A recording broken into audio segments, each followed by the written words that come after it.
Isa lang ang buhay, hindi dalawa. Isang beses lamang po tayong dadaan sa daigdig na ito. Hindi na tayo babalik. Pero tiyakin mo na sa pagdaan mo sa mundong ito ay nagkaroon ng pitak sa puso mo si Kristo, sapagkat tinitiyak ko sa iyo, kapag tayo binawian ng buhay at wala po ang Panginoon sa buhay natin, doon sa libingan pupuntahan natin, wala nang paglilingkod. Sa lang ang buhay, life is short, kapiraso lang.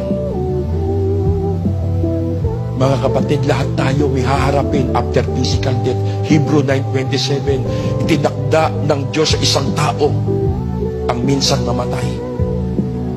Pagpikit natin, pagpantay ng paa, pagdilat natin, nasa harap na tayo ng Diyos. Ano mo ka iharap mo? Harap tayo sa Diyos face to face, eyes to eyes.